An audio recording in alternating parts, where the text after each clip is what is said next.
seems the Chancellor's been taking lessons on marketing from the Willy Wonka experience in Glasgow. Billions and billions of taxpayers' money wasted.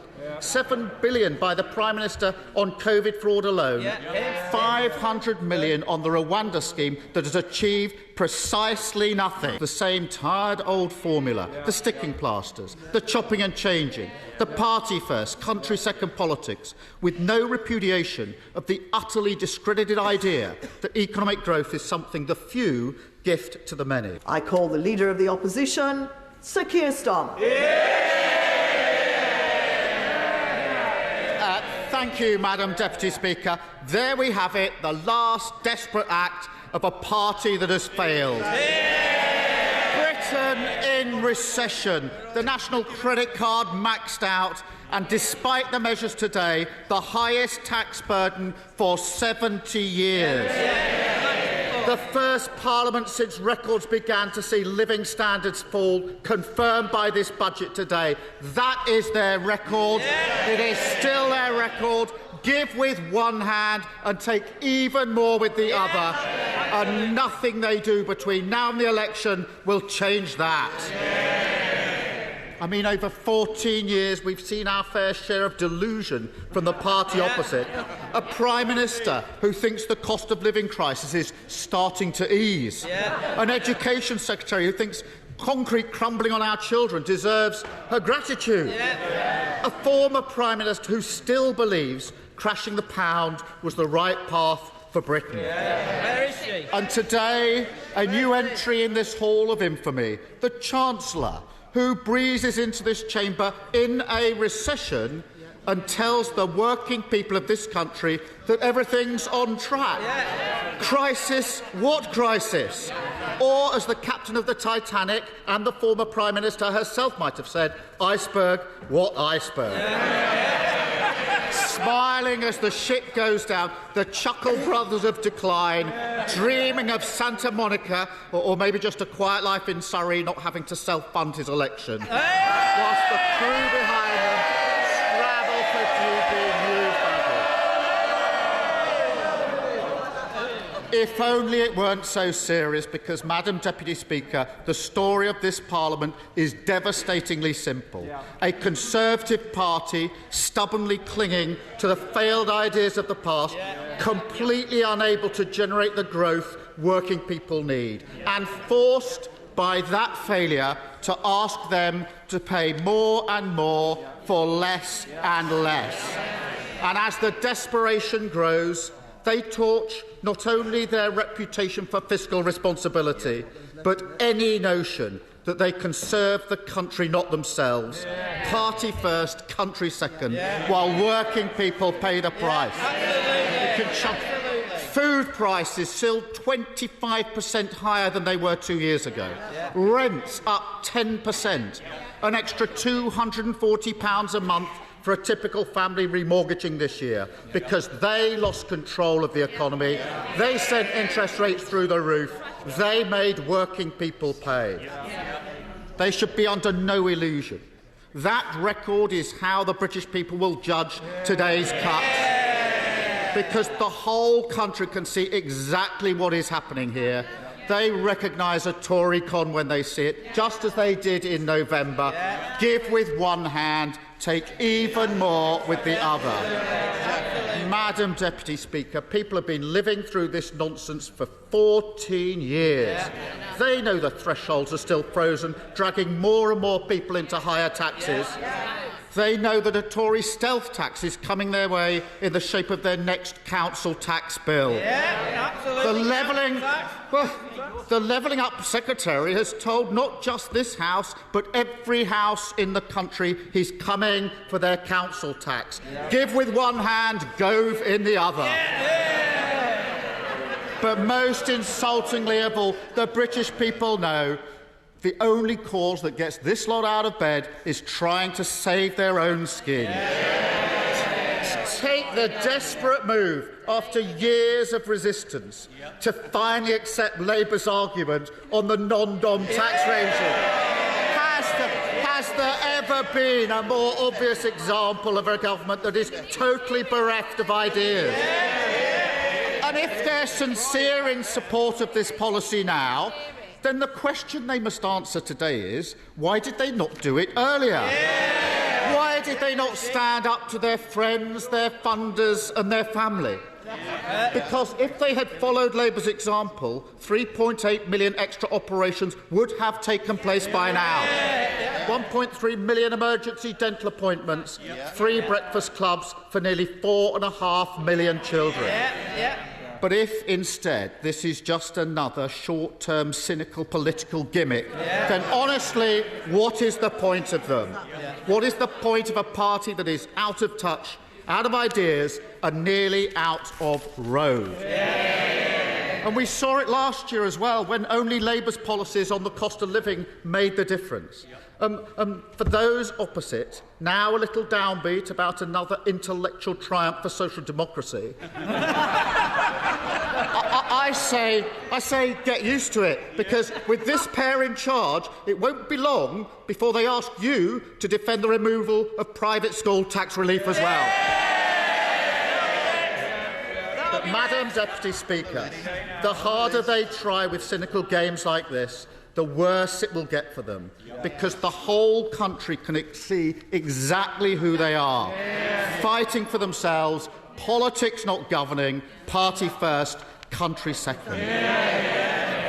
Madam Deputy Speaker, because we have campaigned to lower the tax burden on working people for the whole Parliament, and we won't stop now, we will support the cuts to national insurance today. But I noticed this. In 2022, when the Prime Minister was Chancellor, he made this promise. I can confirm in 2024, for the first time, the basic rate of income tax will be cut from 20 to 19 pence. Having briefed that all week that an income catch was coming, that promise is in tatters today. And of course, we support the fresh investment in our NHS, although I have to note that the Chancellor, when he was Health Secretary 10 years ago, promised to make the NHS paperless by 2018.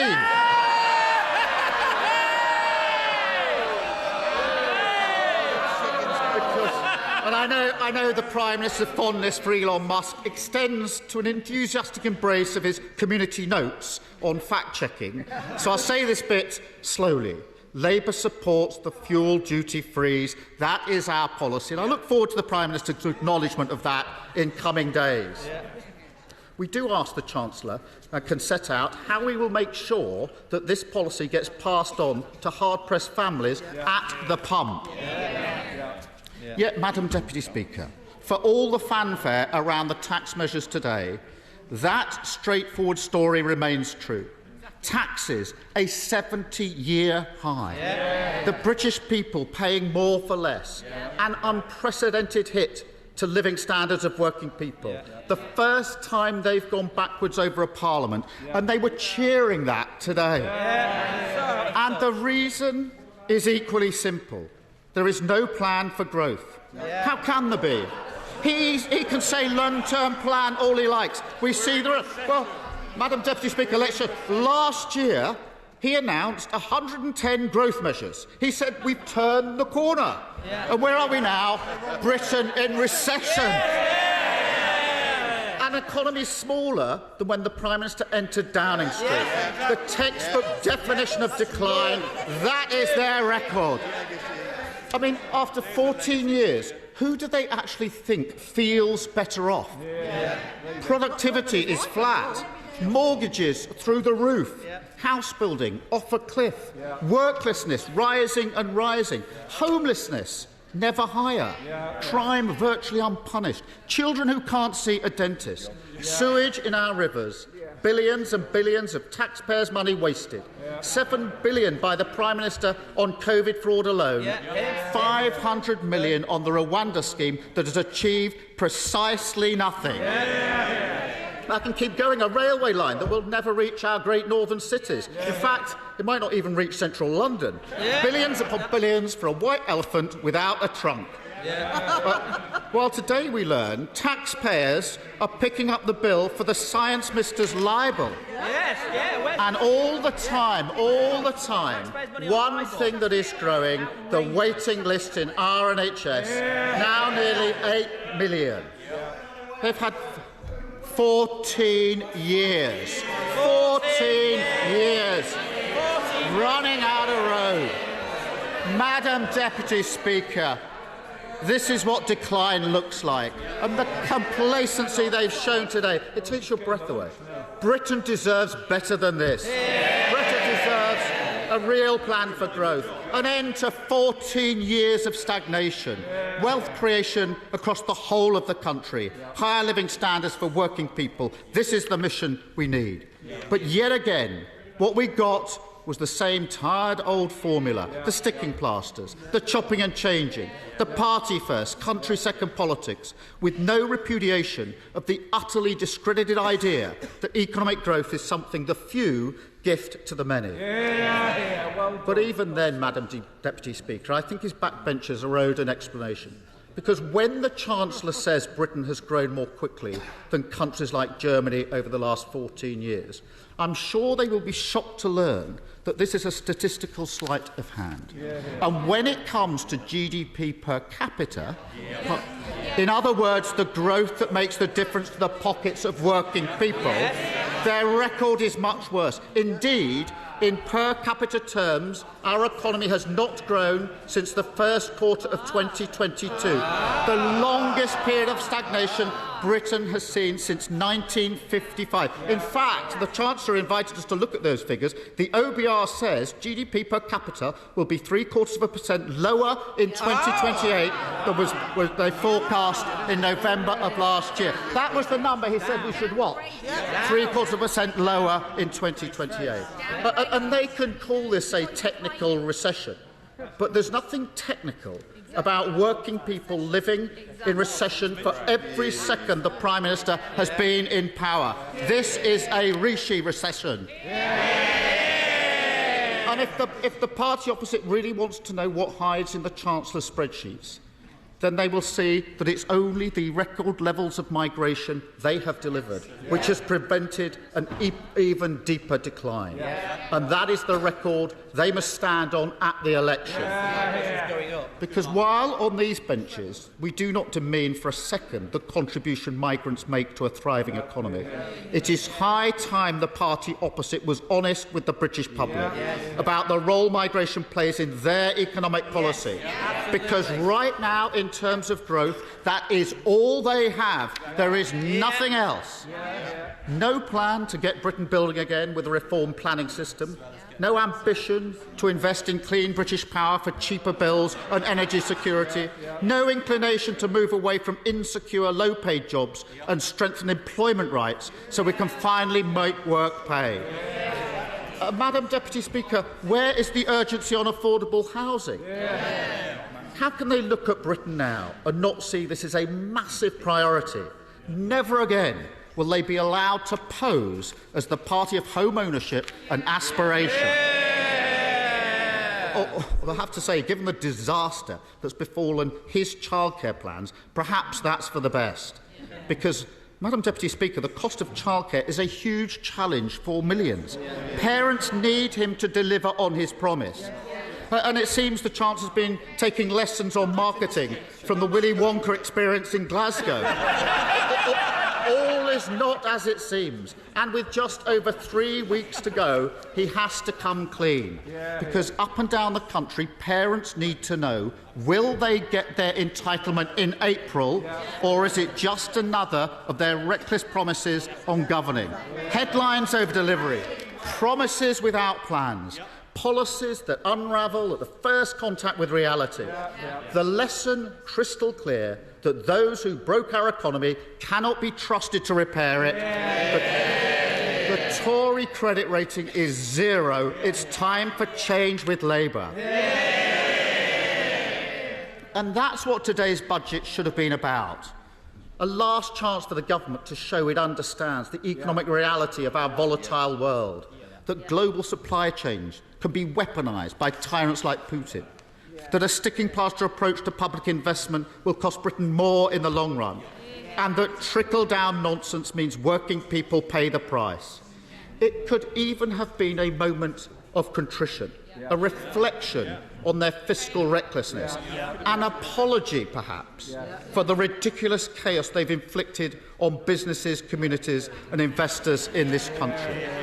And yet still no sustainable industrial strategy, still no national wealth fund to crowd in private investment, still no urgency on speeding up critical infrastructure projects, and no recognition that they have left our standing as a country that always keeps its promises in tatters.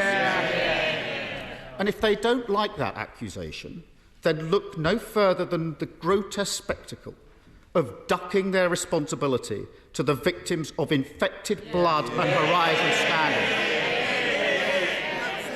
One of the greatest miscarriages of justice in our nation history. Those were the Prime Minister's words just 2 months ago. Today, justice kicked beyond the general election. No, Madam Deputy Speaker, Britain can see exactly who they are.